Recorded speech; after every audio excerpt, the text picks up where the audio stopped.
Bom dia, boa tarde, boa noite. Estamos dando início a mais um episódio do nosso espetacular podcast Além das Estrelas. Primeiramente, gostaria de agradecer ao feedback que alguns de vocês deram.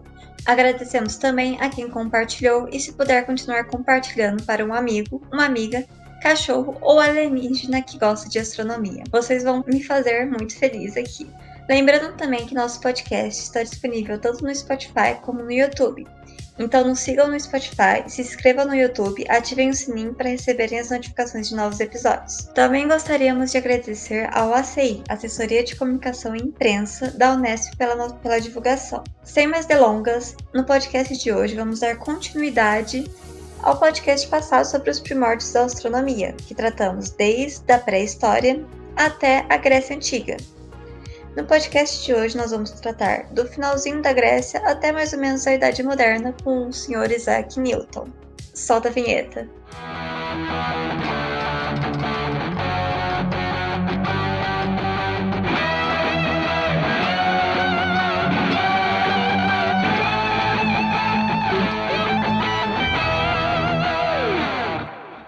No episódio de hoje nós vamos falar um pouquinho da Grécia Antiga, passando pela Idade Média, as teorias geocêntricas e heliocêntricas e até a Idade Moderna.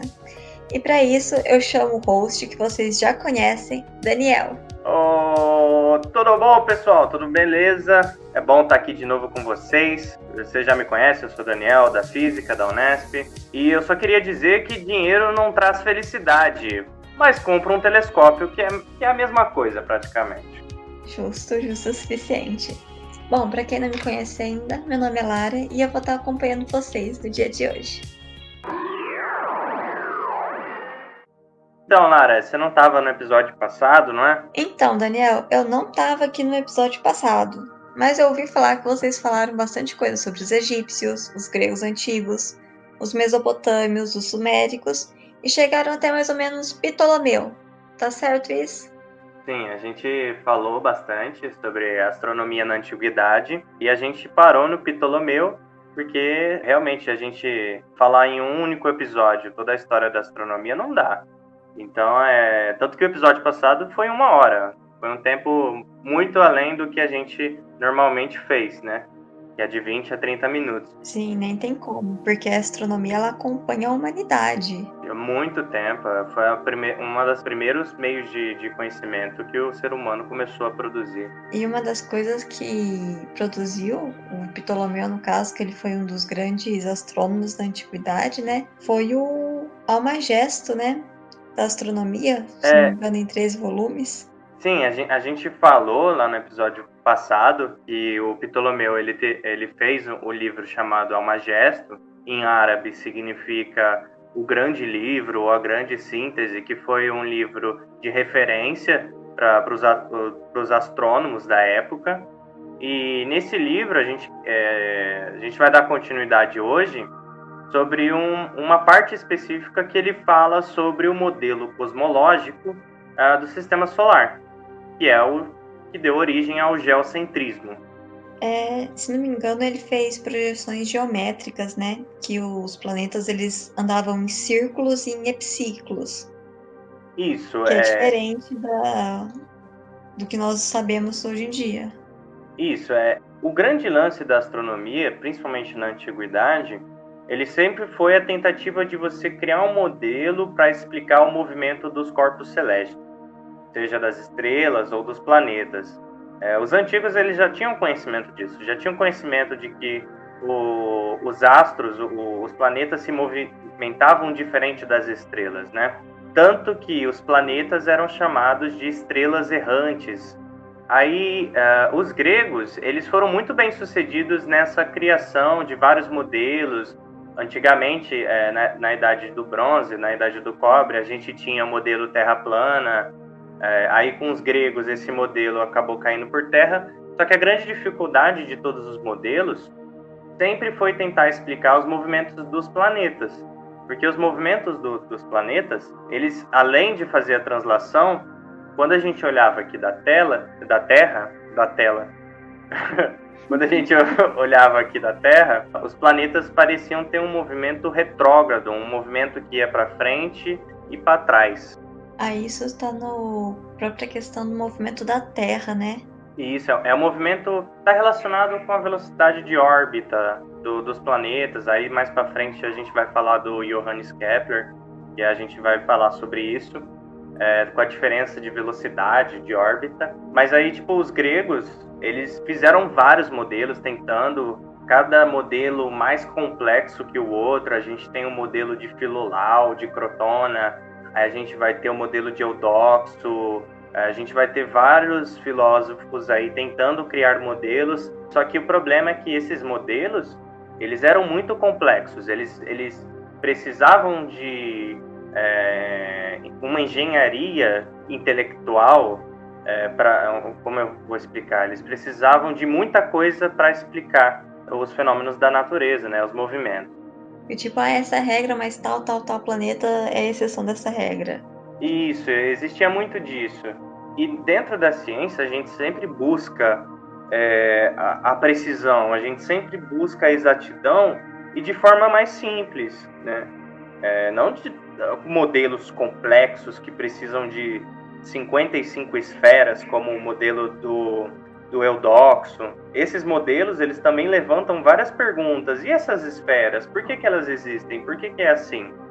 Então, os modelos antigos dos gregos, eles sempre buscavam explicar os movimentos dos planetas, porém eles abriam uma porta para muitas perguntas.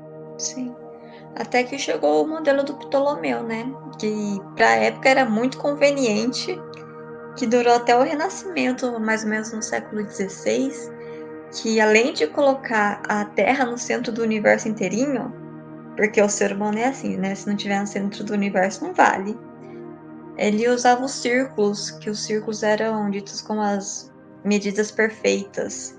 Então era um modelo muito conveniente e durou um absurdo de tempo. O modelo do Cláudio Ptolomeu, que foi um astrônomo do século II depois de Cristo, ele concebeu esse modelo no ano de 150, quando ele publicou o seu livro, né? E realmente ele foi um modelo simples e explicava com uma grande precisão o movimento dos planetas. Então não tem dúvidas que esse modelo, onde a Terra é o centro do universo, ele funciona, entendeu? E ele durou durante toda a era cristã, foi 1400 anos da era cristã, né? Porque além de ser um modelo bom, um modelo que explicava o movimento dos planetas, era um modelo que também tinha fundamentação dentro da Bíblia, dentro da Igreja Católica. Então, quando lá na Bíblia diz que o homem ele é o centro da criação de Deus, isso era uma luva para os cristãos, né? Falou, pô, o Copérnico fez um modelo explica bem, é um modelo preciso e exato, e ele condiz com o que está escrito na Bíblia. Então, esse modelo aí foi, durante toda a era cristã, também, que é conhecida como a Idade das Trevas, porque a ciência quase morreu nesse período, e era conveniente esse modelo. E Ptolomeu, ele não influenciou só isso, não. Pra gente ter um pouquinho de noção, o trabalho dele ainda era relevante, por assim dizer, até o ano de 1256, quando o imperador do Sacro Império Romano fez um dos primeiros livros-textos de astronomia do Ocidente, anexando, né, o Almagesto do Ptolomeu. Correto. Como eu já havia mencionado, o Almagesto ele foi uma grande referência, inclusive para outros autores aí que vieram para frente. Aquela mesma história que a gente faz na universidade, né? A gente sempre pesquisa e coloca as referências, é a mesma coisa. Mas aí, depois de Ptolomeu, o que a gente tem na Idade Média? Na Idade Média, a gente teve muita caçada aos cientistas, muita perseguição às mulheres também, muita perseguição às mulheres, a Santa Inquisição, né, da Igreja Católica. Muito sangue foi derramado, mas tirando todo esse fato, a gente vai ter aí, no ano de 1473, a vinda de Nicolau Copérnico. Sim, que Nicolau Copérnico, ele fez pouca coisa, ele só apresentou o sistema heliocêntrico ao mundo. Sim. Apresentou não, né? Reviveu, porque o sistema heliocêntrico ele já tinha com Aristarcos. Isso, ele fez um modelo. O Aristarco ele tinha a ideia. Tinha um modelo também do Aristarco, só que não ia para frente o modelo, por muitas questões, por muitas perguntas não respondidas da época. Aí veio o Copérnico e ele fez o modelo heliocêntrico, que é o modelo onde o Sol fica no centro do sistema solar, e ele deu uma melhorada nas ideias, né? Mas olha que interessante, ele só foi publicar o livro dele que continha esse modelo no ano da morte dele, que foi em 1543. Porque ele sabia que a igreja não ia ficar muito feliz com a publicação desse trabalho. É.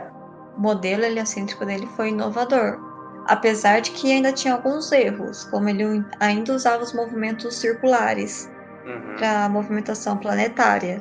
Então ainda não é o modelo perfeito.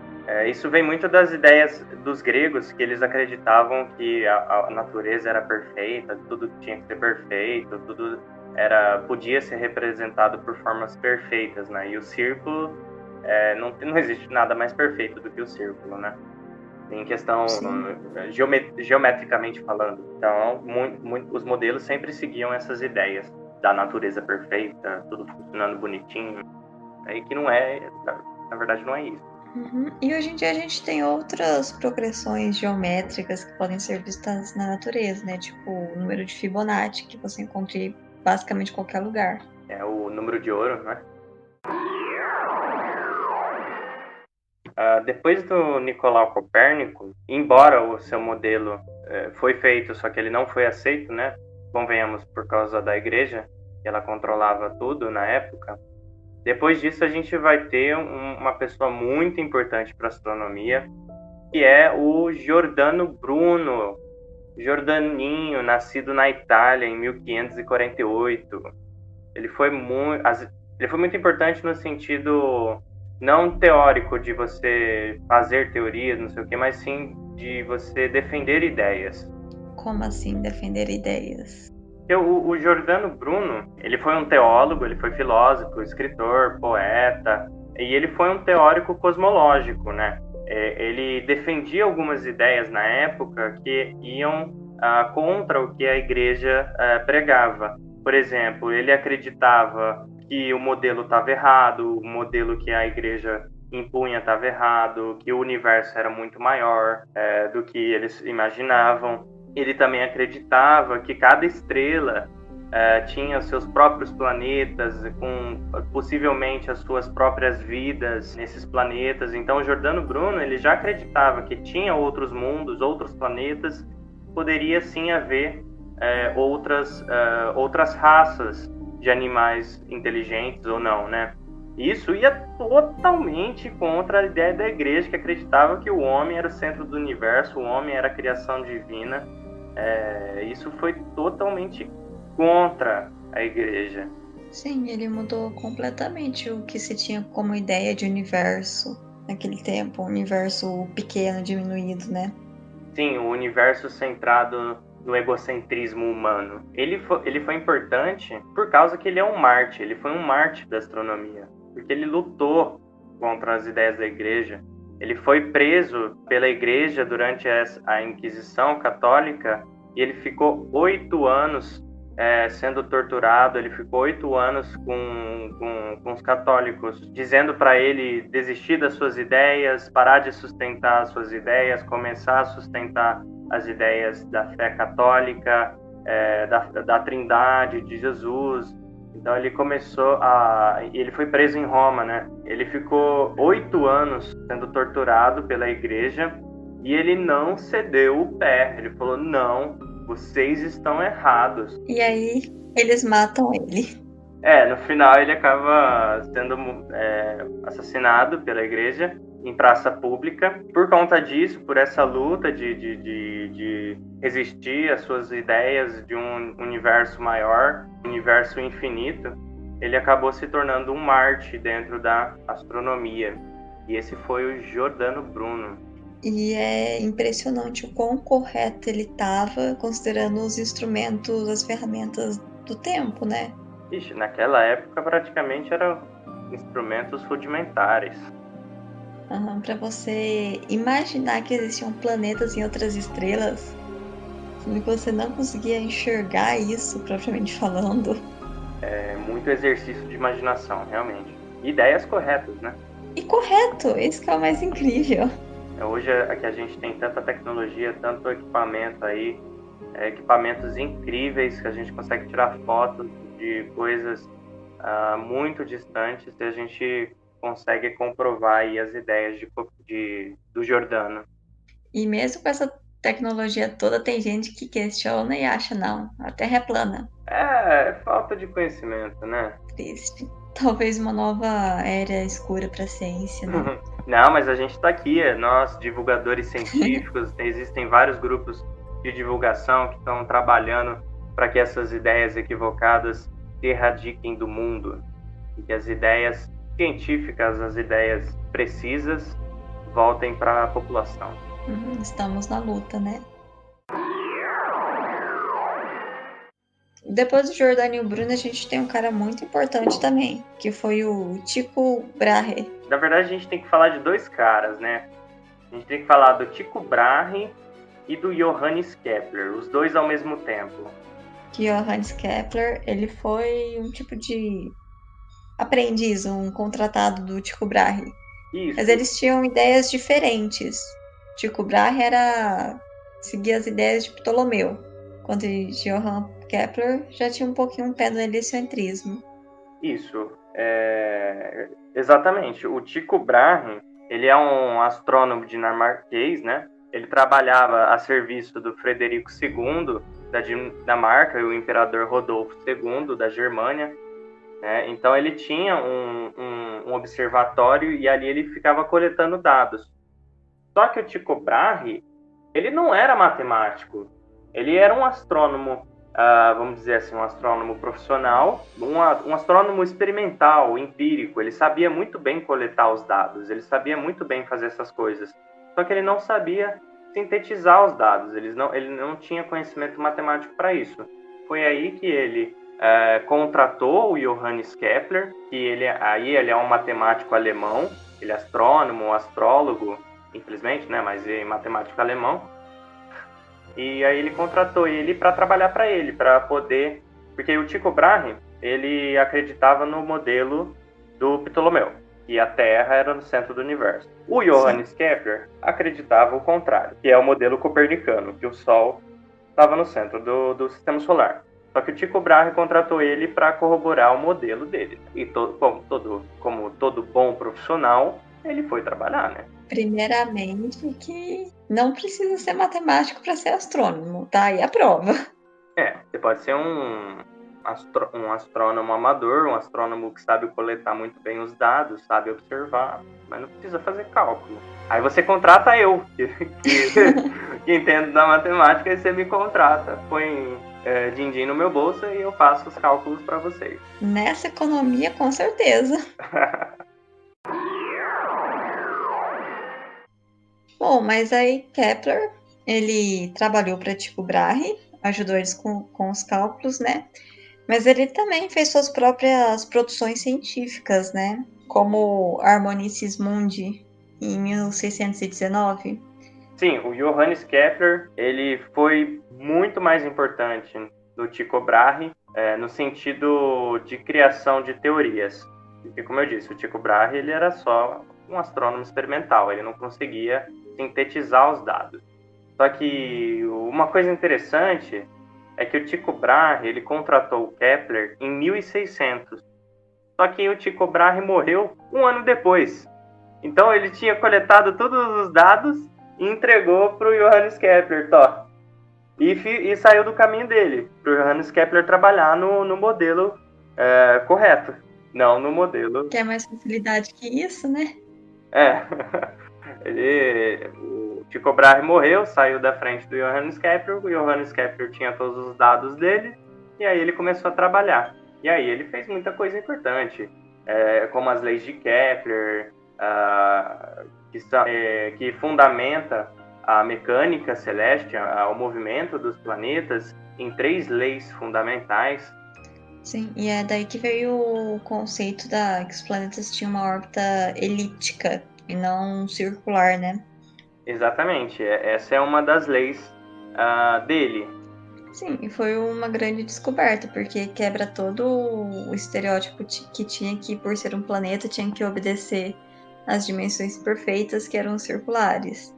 Ele falou que não, o planeta ele se move de forma elíptica.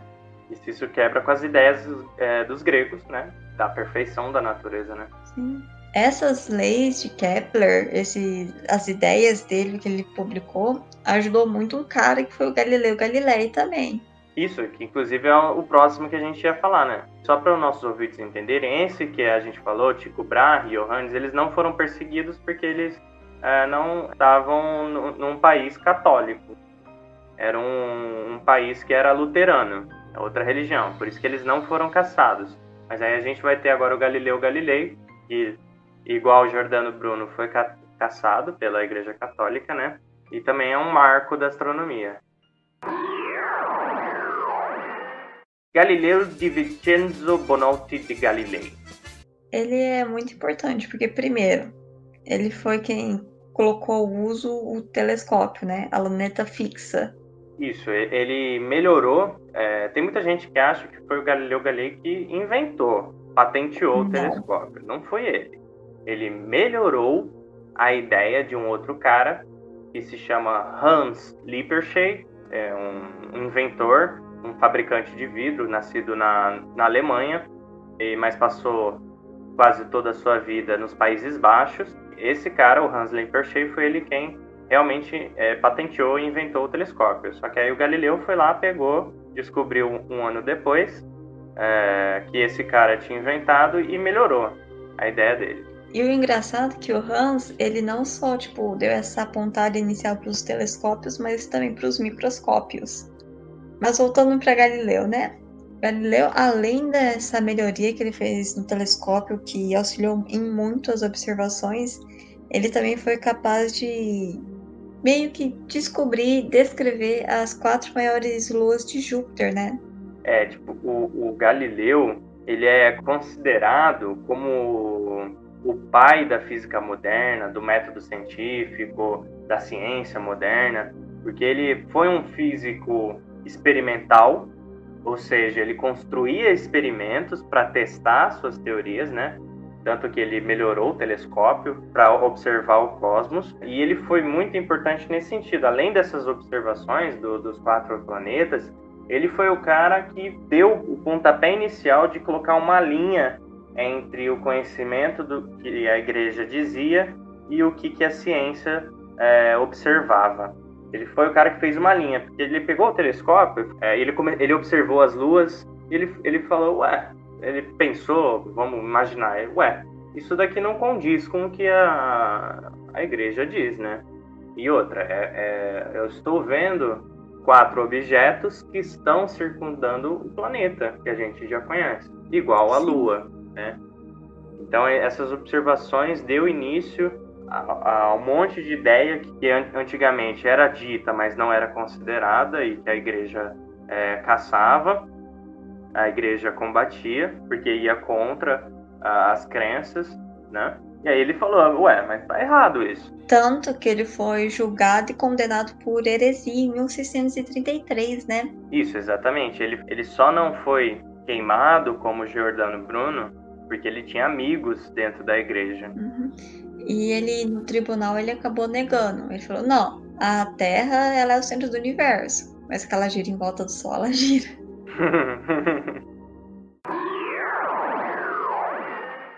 Galileu Galilei ele foi muito importante para o finalzinho da astronomia antiga e o comecinho da astronomia moderna, por assim dizer.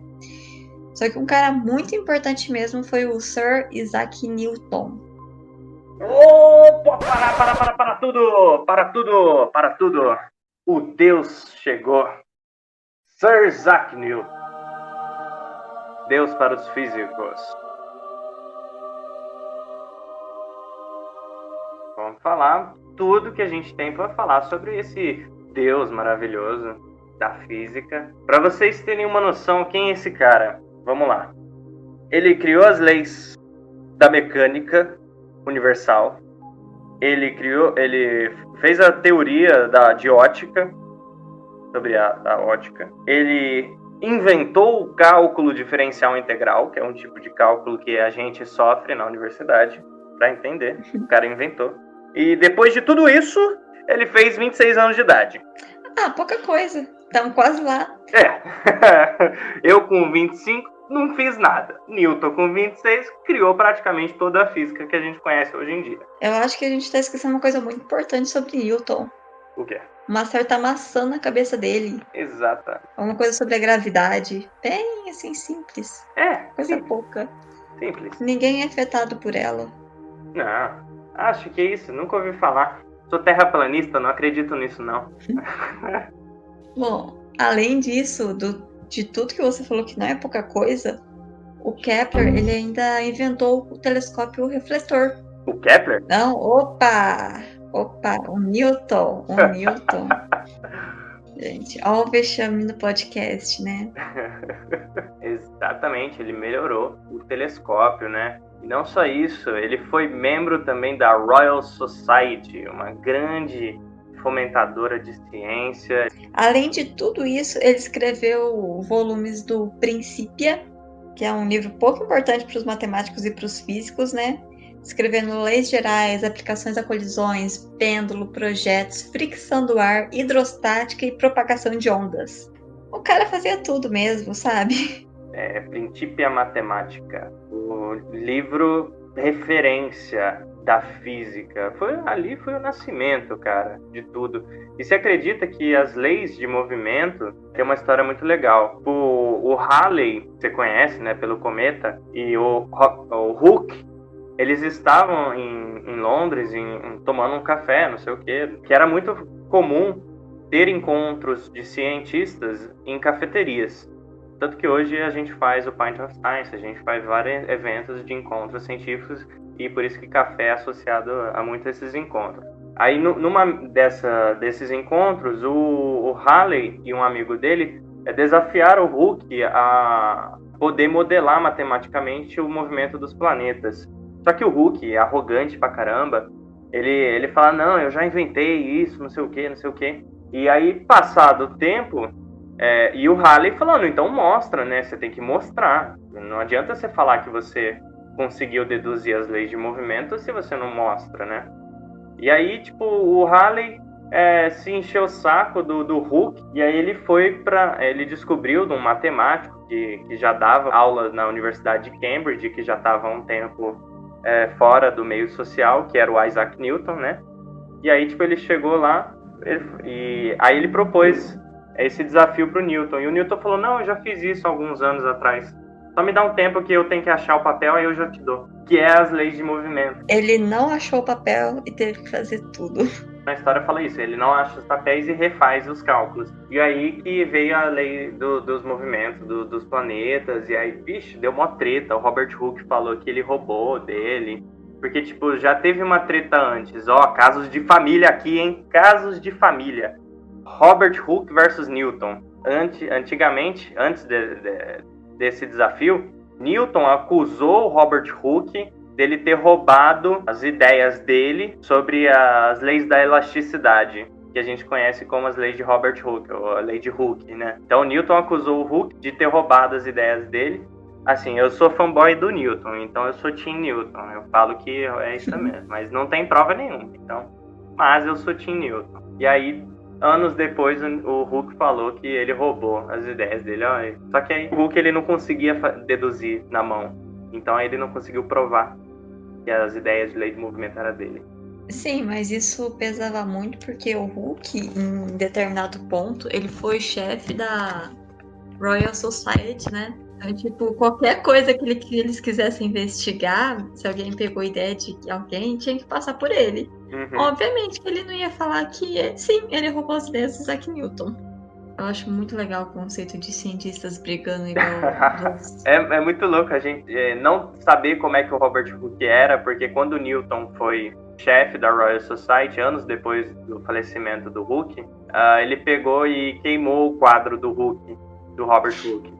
Então a gente não sabe como é que o Robert Hooke é, a gente só tem descrição, né, dele, que ele era feio pra caramba, curvado, esquisito.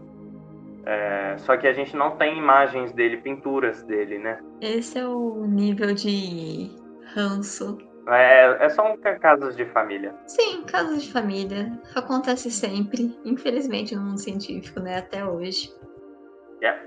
Mas eu acho que com Isaac Newton a gente encerra a nossa viagem pela história da astronomia, pelo menos até o início da astronomia moderna, como a gente conhece hoje. Então, pessoal. Então, galera, esse foi o nosso episódio de hoje. Recapitulando um pouquinho, nós falamos de Ptolomeu, passamos por o catolicismo, Idade Média, modelo geocêntrico e heliocêntrico, Copérnico, Johann Bruno, Kepler e finalizamos com o grande Isaac Newton. Meu amor, Isaac Newton no meu coração. Sem mais delongas, obrigada para quem nos ouviu até aqui. Fiquem ligados nos próximos episódios e nos sigam nas redes sociais Gamate_Astronomia para Instagram e Gamate Bios para Facebook e YouTube com links na descrição. As referências de tudo que foi dito no episódio de hoje podem ser encontradas na descrição e até a próxima!